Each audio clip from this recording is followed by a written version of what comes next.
Hey kids, it's Mr. Fly here, hope you're well. Today I'm out and about on another BMW. This is the G310GS. It's the little baby brother of the mighty R1200GS. It has GS DNA flowing through its veins, yet it's just a single cylinder A2 license friendly machine. If you stick around for the next few minutes, I'll tell you what I think of it.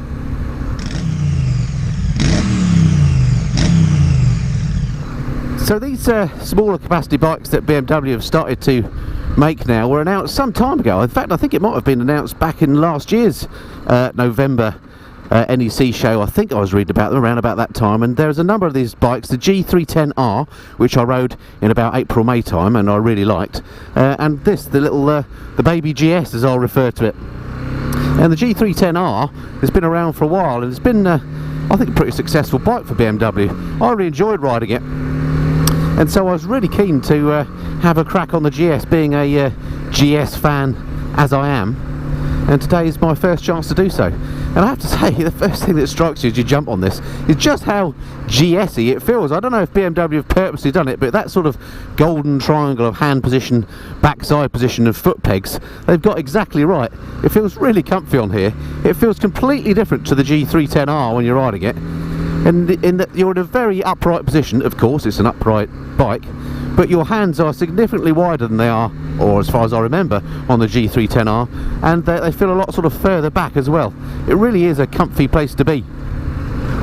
Now, if you've watched any of my other videos on smaller capacity bikes, you'll know that I'm a massive fan of these bikes that are nice and simple, don't have excessive power, they're just real world bikes. And this is no exception. It's a single cylinder engine, but these days engineers work their wondrous stuff, don't they, on single cylinder machines, I should say, and they're actually really pretty smooth. This thing has none of the vibrations that you would have had 20 years ago. If you got on a little single cylinder machine, your hands would be numb by now. But this is absolutely lovely. I'm not saying it's vibe free, but it's certainly not as vibey as you'd expect for a single cylinder machine. The great thing about this bike being fairly low powered, it puts out something like 34 brake horsepower. I'll go through all the specs when I do the walk around in a minute, but it means it puts it within that A2 license friendly bracket. So if you're in the UK and you're too young to have a full license, this is an option for you, or indeed it's as a sort of a first bike to learn your craft on. This would be perfect. The other thing this would be absolutely perfect for would be commuting, of course. As a daily runner, if you're doing a lot of riding in town, and it being lightweight means that it's pretty easy to nip through traffic. Sadly, the route that I was planning is closed to me. Oh well, a voyage of discovery then. Handling wise, this little bike seems fantastic. I've already mentioned it's lightweight. I think it's something like 169 kilograms wet. So compared to the big old bikes that I'm used to riding, it really does feel light and agile. But because of that riding position, it certainly doesn't feel like a small bike. So just while we're going through town here and in a bit of traffic, let's go through some of the practical details. So mirrors then, bog standard BMW items. I've seen these on various bikes actually, but they work absolutely fine. Good view around me. I feel quite high up as well actually, so they're sort of high and I feel sort of on the bike as opposed to in it. So the high up seating position together with those mirrors means you've got a pretty good view all round. The seat is lovely and comfy on this. It feels as good on my backside as my R1200GS does, so I have no fears about the seat on this. And actually as well, as you pull away and go through the gearbox, the gearbox is nice and snickable, but it's also got a nice note to the engine as well. It's definitely got a bit of character about this bike. It's certainly not bland. I like it. Let's go see what it's like to stand up on the pegs.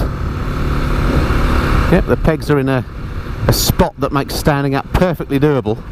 So if you did want to do a bit of green laning on here, so let's face it, this is a sort of a dual purpose bike. Not only is it good for the road, but its tyres at least would imply that you could take it off road. So I think the odd light green lane would be no problem on this. It's certainly a lot easier than taking a big old adventure bike off in terms again of its weight. And while we're on the practical things, check out this instrument display. It's an LCD, monochrome LCD, but it's packed with the information you need, nice and clear to see. It's got gear position indicator on there. It's got a proper fuel gauge, I'm pleased to say. Ooh, nice car. And by pressing this button here on the left, you can cycle through the various trip type bits of information, including things like range to go. So not only do you have a fuel gauge, but also gives you a countdown to the range that you've got, which is very nice. And I fully expect this to be a completely frugal bike, one of those machines that's just a really cheap piece of transport in terms of its day-to-day running costs. Braking wise, the front brake on this, as I just noticed there, isn't that great, or it's certainly not as good as I'm used to, but again, I've been riding some exotic bikes of late with some really impressive brakes, so I'll put the front brakes down as adequate rather than stonking. The rear brake works fine as well, although I have noticed that again the foot pedal for the rear brake feels a little bit tucked in to me. You have to sort of point your toe in to get at it. That's just you know, something to get used to, but again, just something to be aware of when you first ride one. You've got to find that rear brake. It may well be adjustable, I don't know, but it's just something that caught me out when I first went to try it. Suspension is nice and plush. It's in that Goldilocks zone where it's not too stiff and it's not too soft. You know, you can feel what the wheels are doing in the corners, which is quite nice. Yet it's not so bone shaking that it's jarring your fillings out on every bump. I like it. What we'll do is just turn around here, head back to one of my favourite local pubs for a lunch.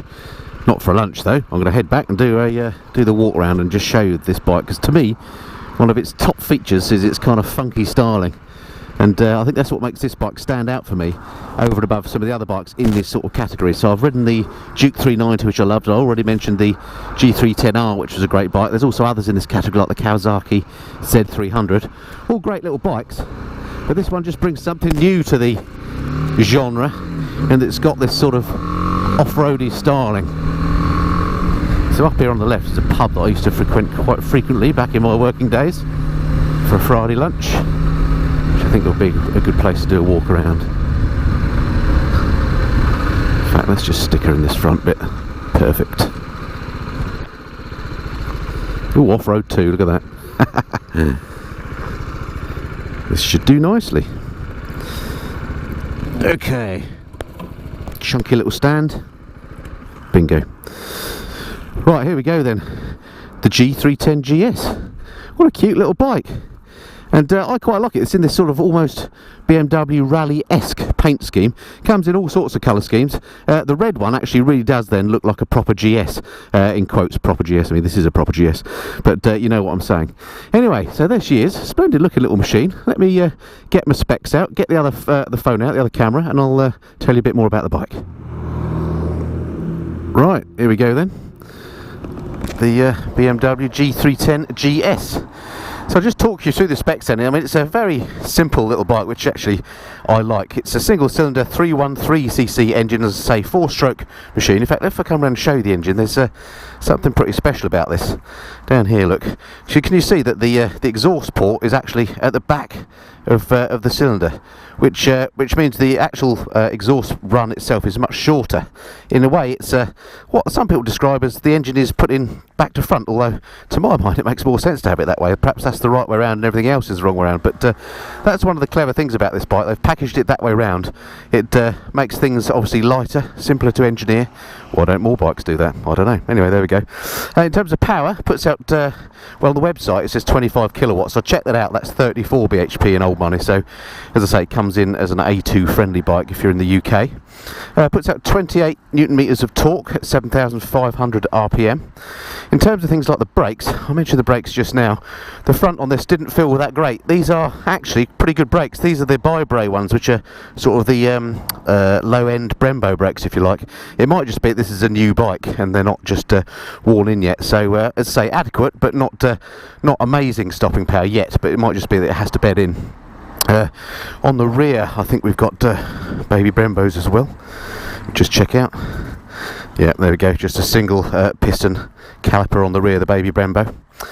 Suspension wise, we've got upside down forks at the front, not telelever or anything like that, but standard suspension. They look quite chunky as well. The rear is apparently it's called a directly hinged central spring strut. Not sure what that means in reality, but that's what it looks like. Apparently it is adjustable, not sure how, but there we go. I mean, it's let's not kid ourselves, it is fairly basic suspension of course, but it feels good. Seat height 835mm, so quite high. There is a low seat option available at 820mm, and there's also a comfort seat, there's 850, but if we just look at the shaping of it, nice and narrow at the front, so you can get your feet down easy. I'm only 5'8", and I'm flat-footing it on either side, so no problem there. Plus you can stand up on it nicely, as I just demonstrated. Tank capacity 11 litres usable, and it looks really nice, this tank. They've shaped it to be very reminiscent of the full-fat GS, if you like, and it does, you know, as I say, it's got that DNA running all through it, which is excellent. Electronics wise, not a huge amount. ABS, which is switchable, there's a little switch up here, there we go, cunningly marked ABS, so you can switch that off if you want to have a bit of fun when you're doing some green laning and get the back out, that's possible. And then the rear light is an LED unit as well, and you might want to do the tail tidy on that, but there we go, there's an LED rear light, but that's it really for electronics. Price wise, they're available from £5,100, so excellent price, little bike. And when you consider that a GSA, when you spec'd it up, is sort of 18-ish grand, you can get sort of 4.5 of these for the price of a big GS. Just sort of puts it into perspective what value this bike offers. You can get all sorts of accessories for it as well. There is a top box, not sure if there's side cases. Comes in various colours, racing red, pearl white, metallic motorsport. Or you can get a smartphone cradle as well, and I think a GPS specific for the bike also. So there we go, that's the bike spec. Let's just have a look at some of the details while I'm off the machine. So switch gear, very simple. As I say, there's nothing complicated about this bike, but it's nice and tactile switch gear. It's not that PCB stuff that the higher end, in quotes, BMWs have, so it feels nice and tactile as you use it. Nothing complicated there at all. The little screen is brilliant, nice and clear as we saw just now. It's got this little windscreen, which is really a styling thing. Doesn't do much. I'm hoping to get on a bit of a faster road in a minute and see just what the wind protection's like, but I don't imagine it's great on there. Personally, I would probably replace that. I'm not too keen on the looks of that. But what they've done with the front styling here, these parts in particular, and the inlets here and the tank, very, very reminiscent of the big GS, and just looks the business, I think. For me, I think the only thing that lets it down maybe are the wheels. If you had spoked wheels, it would be absolutely spot on in terms of the styling. Anyway, there we go. That's the little GS. Let's stop that, jump back on, ride some more. Oh, I love these little bikes where it just, you know, there's no feeling that you're ever going to drop it. I'm not saying you would never drop it, but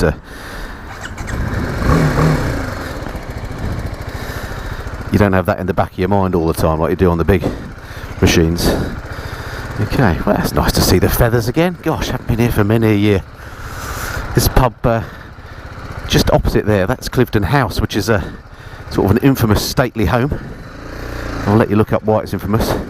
It's linked to the Profumo affair and political intrigue in the past.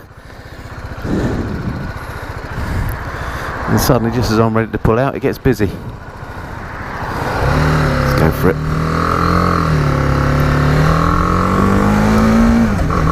Great little engine note to this.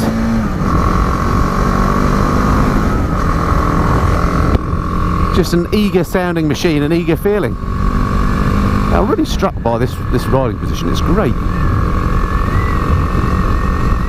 Okay, I think what I'll do is try and find my way to some faster road and check out how this thing handles when you're up against it at the higher speed end of things. Just while I'm making my way up to the motorway, I must take this opportunity to thank Aldo and the guys up at Barnstorm in Maidenhead for once again letting me borrow one of their demo bikes. If you're in the market for a BMW, then and you're in the area, do check them out. Massive showroom, lots of demo bikes, very helpful bunch of chaps, and one of the best coffee machines, and often free biscuits too, in the area, so do go and check them out. Gotta love this time of year actually, even though it's a dull old day today. These trees just look absolutely gorgeous. And riding a motorcycle is a great way to experience the countryside. Although I'm now coming into ye olde Beaconsfield, which is a beautiful little town. Don't get too attached to it though, because it's also super expensive. If you want to live here, you've got to come up with some serious cash. I think I read once that Beaconsfield is the most expensive place outside of London to live in the UK. There are more £1 million houses here than anywhere else, again outside of London. I think the average house price is some silly amount like 1.2 million or something here. But very nice it is too. Actually, I said I was flat-footed. I'm actually on the balls of my feet, just there on that flat bit of ground. But it's such a lightweight little bike. Again, there's never any feeling that you're going to drop it when you're at a standstill.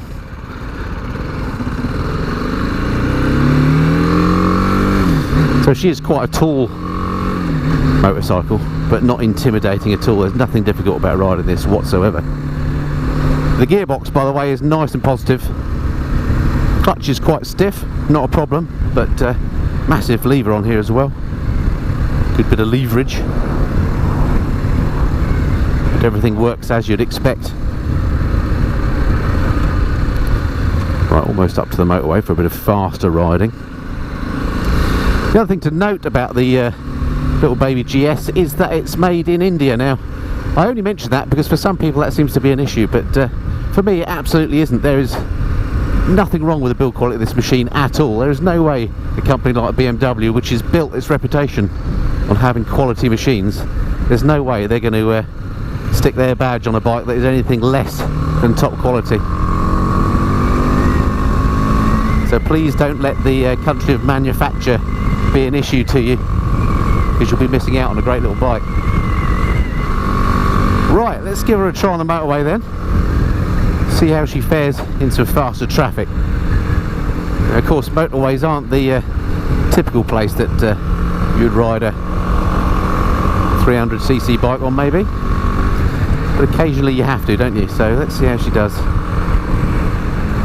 So quickly up to motorway speeds, no problem at all. Just gonna wait for this white van to overtake me, and then I'll come out onto the overtaking lane again. Just see how much go she's got. So there we are, 70 miles an hour, and there's loads more to give. I think BMW say that she'll do 85, and I'm pretty sure she'll do quicker than that actually. Let's come out again. Right, I'm at full throttle now.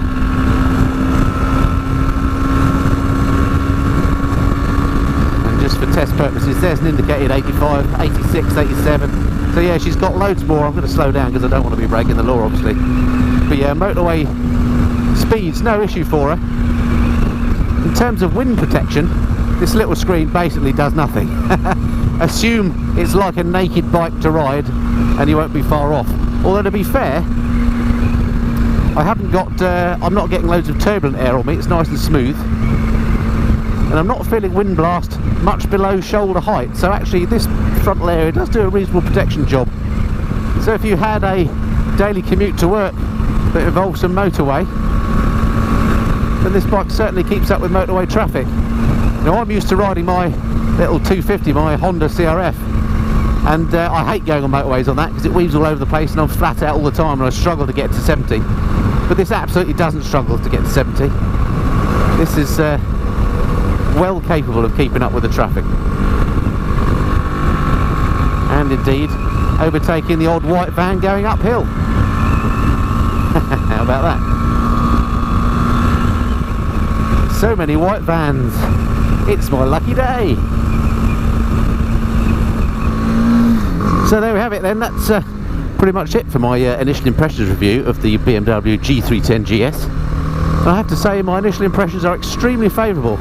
Really like the bike. I like the G310R that I rode, and I think I like this even more, just as much as anything, just because of its funky looks. The thing rides nicely, it's got a great character. I mean, it sounds good. There's nothing about the bike really that I can put my hands on to say it's bad, and that's the problem that I have with these reviews these days.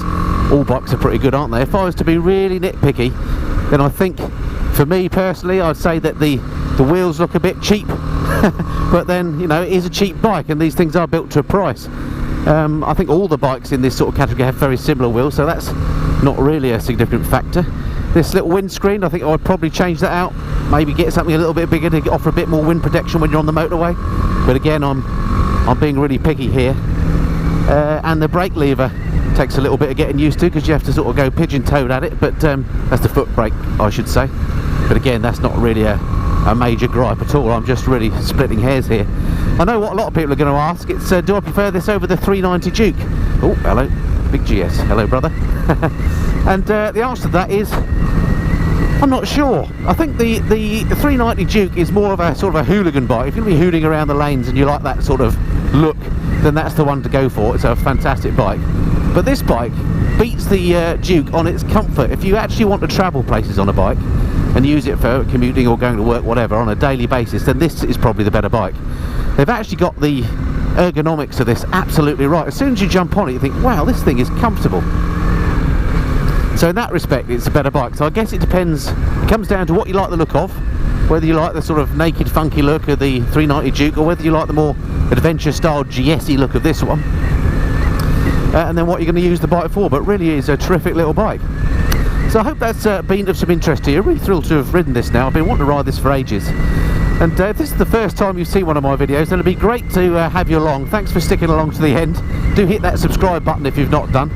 I don't just do bike reviews, but I do how-tos, product reviews, trips and tours, anything and everything to do with motorcycles, then I do it on here. And if you subscribe, then you won't miss any of that content to come. I generally speaking post new videos every Monday, Wednesday and Friday, and often on a Tuesday as well, depending on how much of a busy schedule I've got. Okay, hope that's been of some interest to you, and I look forward to speaking to you next time. Until then, this has been the Mist and Fly. Cheerio.